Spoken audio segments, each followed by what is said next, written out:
Amen. A blessed morning to every one of us. Salamat sa Panginoon. So right now, tayo po ay narito para pagbulay-bulayan ang salita ng Diyos. Tayo po ay manalangin. Aming Diyos sa dakila at tapat, nagpupuri kami at nagpapasalamat dahil Ikaw ay buhay. Salamat Panginoon for keeping us alive and keeping us, O Lord God, enthusiastic sa paglilingkod sa iyo. Salamat sa bagong umaga at kalakasan, Panginoon. Salamat sa iyong mga salita. Ngayon pa lang, we are giving you glory, O Lord God, sapagkat ikaw lamang ang karapat-dapat sa lahat ng aming pagsamba. Luwalhatiin ka, Ama, sa pangalan ni Jesus. Amen. Amen. Amen. Welcome po sa ating part 2 ng ating Bring Me Back to You. So, yung una nga po ay Bring Me Back to You. Una, refresh ourselves. No? Refresh yourself mentally, physically, and socially.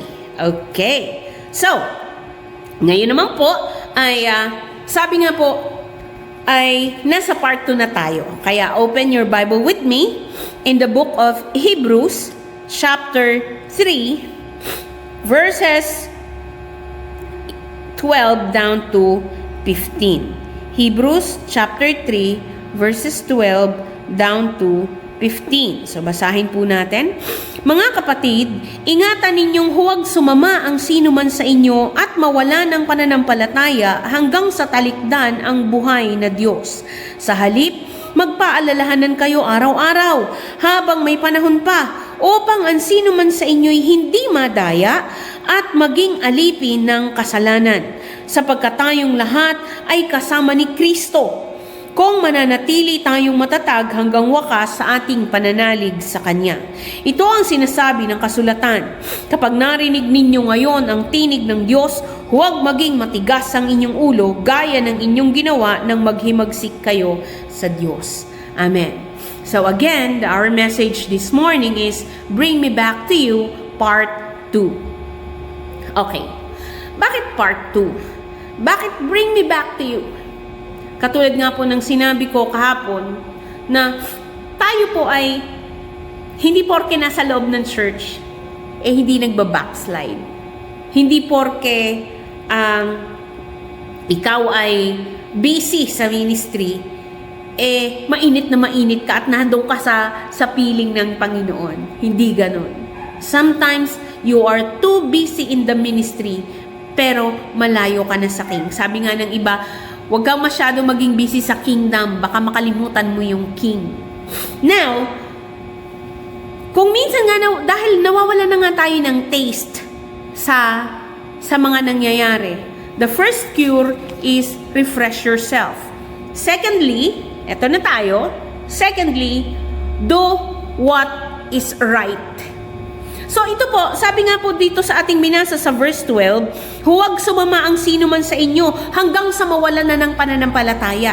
So dito po, ito pong Hebrews chapter 3, ito po ay isang paalaala sa yung mga taong maligamgam, yung mga Kristiyanong maligamgam, yung parang pwedeng umattend, pwedeng hindi, pwedeng magseryoso, pwedeng hindi, pwedeng Kristiyano, pwedeng hindi. No, ito yung sitwasyon niya na doon ka sa pagitan ng maligamgam, ng malamig at ng mainit. So sabi dito, no, do what is right. Ibig sabihin, nandun ka pa sa Panginoon, kaya lang malayo-layo ka na ng bahagya. Kaya Lord, bring me back to you. Sino po sa atin yung nakakaranas ng gano'n na hinahanap mo yung sarili mo? Hinahanap mo yung sarili mo nung unang nakilala mo ang Panginoon. Ako po may time na pag nagpupuri ako, nagpe-pray ako, sinasabihan ko po talaga ang Panginoon na, Lord, namimiss na kita.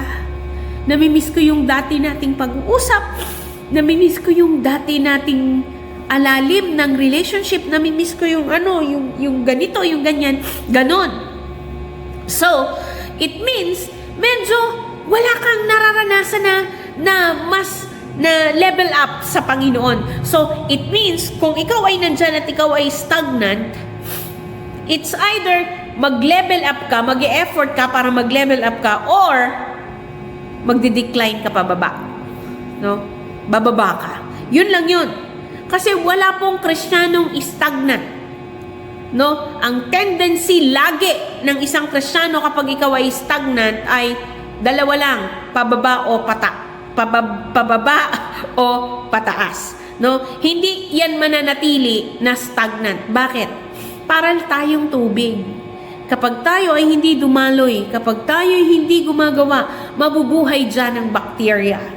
Mabubuhay dyan ang kung ano-anong mga creature na hindi kalooban. So, ang isang Kristiyanong stagnant, mag-uumpisa yang mag-isip magkasala. Mag-uumpisa yang planuhan ng kaaway na tuksuhin at ilayo sa Panginoon. So, kung sa pakiramdam mo, ikaw ay stagnant ngayon, hindi ka pa naman umaayaw sa Panginoon, nagsusumikap ka pa rin, pero parang hindi na masyadong exciting ang pagiging Kristiyano.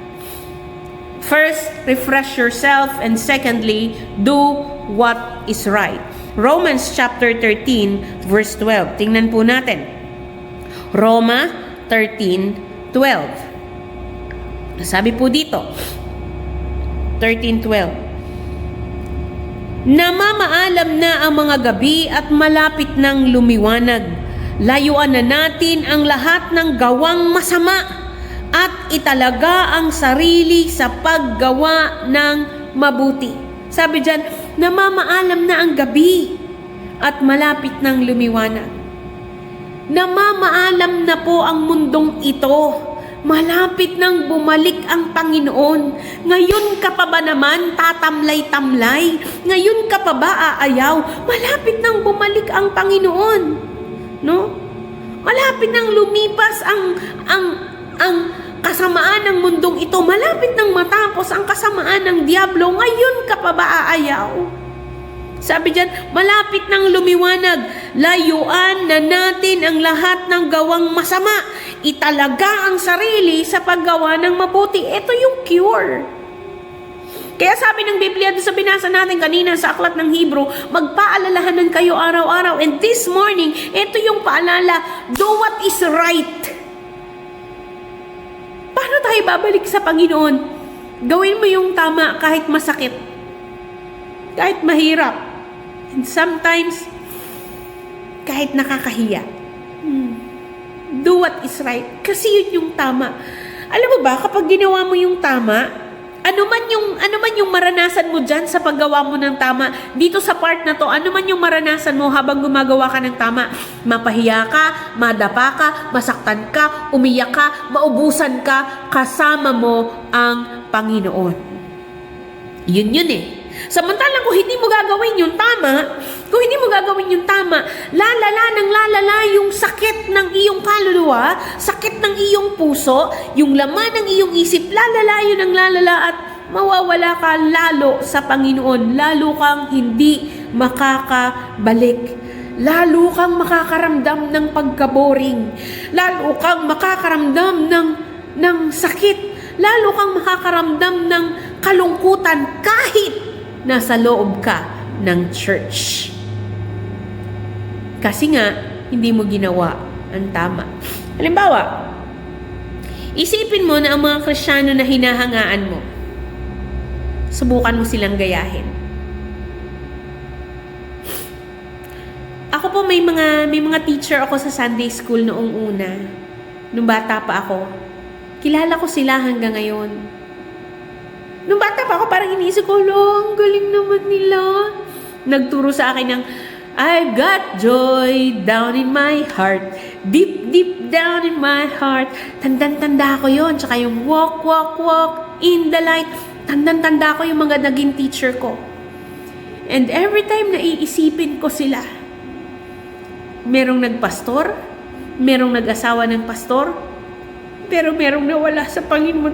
Nayak mo naman ako. Merong nawala sa Panginoon. Sabi ko, hindi ko gagayahin sila. No? Refresh our mind. Tapos, pagkatapos mong ma-refresh, ang isunod mong gawin, ay gumawa ka ng tama. Hindi yung na-refresh ka nga, pero hindi mo naman sinunod yung ni-refresh mo. Hindi mo naman ginandahan yung kadugsong. Para saan? Diba? Do what is right. Piliin mo ang paggawa ng tama. Mga kapatid, ang mali ay mali. Kung alam mo ng mali, tumigil ka na. Again, kung alam mong mali ang nararamdaman mo, mali iniisip mo, mali ginagawa mo, mali ang pinaplano mo, tumigil ka na. Ang mali ay mananatiling mali at ang tama ay mananatiling tama. Alam mo, sa isang basong tubig, kapag yan ay napatakan ng germs, hindi na yan malinis. Kahit isang patak lang ng germs ang pumatak dyan, hindi na yan malinis. Para siyang lason na dahil pinili mo yon, maraming madadamay. Kaya, do what is right. Sometimes, nawawala ka sa Panginoon kasi hindi ka nagawa ng tama. And sometimes, mangangatwiran ka pa. Kaya naman akong patawarin ng Panginoon. Sometimes, mangangatwiran ka pa sa Panginoon. Panginoon, pagkakahirap naman eh. Hindi ba? O kaya yung, mauunawaan naman ako ng Diyos, ang Diyos naman ay mabait. Yan yung mga pangangatwirang salang-sala sa mga Kristiyano. Do what is right, kahit masakit. Do what is right, kahit parang ang daming may isaalang-alang. Do what is right, kahit nakakahiya. Do what is right, dahil kasama mo ang Panginoon. This morning, I want to encourage you. Anong desisyon ang pinagdadalawahang isip mo? Kapag ang isang bagay ay mali, hindi na yan pinag-iisipan kung gagawin o hindi. Mali nga eh, automatic hindi.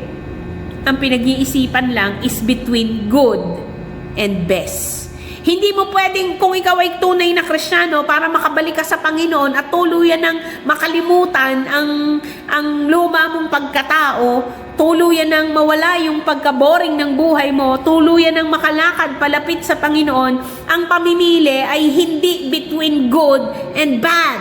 Ang pamimili ay between good and best. Hindi kasama sa choices ang bad. Amen. Hindi kasama sa choices ang bad. Pag ito ay bad, eliminated na siya agad. Bakit? I want to go back to the Lord. I want to go back to the Lord. Hindi tayo makakabalik sa Panginoon kapag ang mga mali ay pinanatili mo sa iyo. Maling emosyon, maling salita, maling gawi, maling interpretasyon, maling habit. Kapag ang mali ay nasa sayo pa, hindi ka makakabalik. So right now, I want to encourage you, bring yourself back to God. Ipag-pray natin, Lord, bring me back to you. Una, refresh yourself. Secondly, do what is right. Tayo po'y manalangin. Aming Diyos na laging mabuti at hindi nagkakamali, sa iyo po, Ama, kami lumalapit sa pangalan ng Panginoong Hesus. Hindi kami perpekto at palagi kaming nakakagawa ng mali at nasasaktan ka namin. But Lord God, this morning, dumudulog po kami sa iyo. Help us, O Lord God, to do what is right. Hinihingi po namin yung kapangyarihan ng banal na Espiritu para kami ay palakasin, para panindigan ang tama, gawin ang tama, sabihin ang tama, at ipamuhay ang tama. In that way, hindi kami maliligaw, hindi kami makakasakit ng damdamin mo. Hindi kami, Panginoon, malalayo sa iyo, Panginoon. Dahil ikaw mismo pinapaalalahanan mo kami, Panginoon, to do what is right. Para, Panginoon, mag-level up kami at maranasan muli ang fresh touch ng banal na Espiritu. Right now, Father God, I pray sa mga parang pakiramdam ay nalalayo na sa iyo, Panginoon. Bring us back to you, O Lord. After naming ma-refresh, Panginoon, ng mga salita mo, tulungan mo naman kami, patatagin mo naman kami para gawin ang tama. Ito po, Panginoon, ang aming dalangin, O Diyos, sa pangalan ni Jesus. Amen. Amen. Isang mapagpalang umaga sa ating lahat. Hanggang sa susunod na ating pag-aaral, pagpapalakasan,